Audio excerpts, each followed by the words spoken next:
What does it mean, the Lord is my shepherd? Years and years ago, hundreds of years ago, when I was young and lived in England, I met a pastor or an evangelist who worked with kids. He'd go in our summer, and in England we have 2 seasons, winter and the second week of August.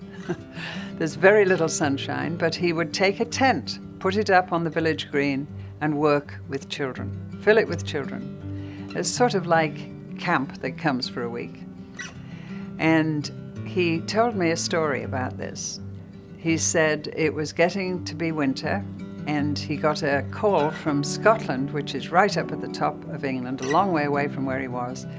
And the pastor up there said, we've had a terrible tragedy in our villages. I don't know what the tragedy was.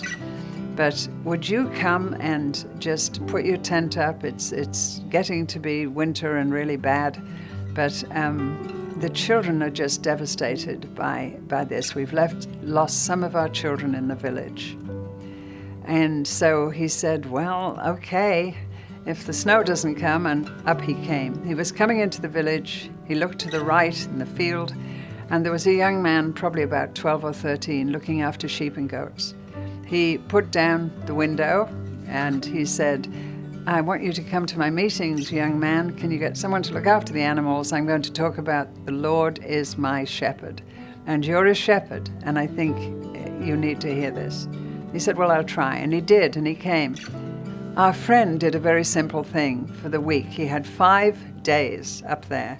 He said, the Lord is my shepherd, using his hand. The Lord is my shepherd. And the first time he talked about the God of gods, the only true God, Lord. That's the name of the personal God. God isn't a God that made the earth and made you and me and then just went and made other universes and forgot about us. Lord means personal God. The Lord is. We can know he is our shepherd. How is that? How can we know he is? And our friend explained, we can know because he said he is, and he can come into our hearts. We can have the shepherd inside us by his Spirit. The Lord is my. Oh, and that was the day that our friend said, if you want him to be yours and you don't know how to ask him in, just get hold of that finger like this and shut your eyes and say, Lord Jesus, be my shepherd, forgive my sin, and come in. You can do that right now. Lord, be my shepherd, and come into my life, forgive my sin, and live in my heart forever. And that's what he did. And he looked up, and the little shepherd boy he'd invited was like this, holding that finger. And then the last time he talked about shepherd and what that meant, what Jesus as his shepherd now and all of their shepherd was going to do throughout their life. And then he went home. And within 2 days, the snow came up there in Scotland, and there was a blizzard. And the next day, he had a call from the pastor, and he said, I've got such bad news for you.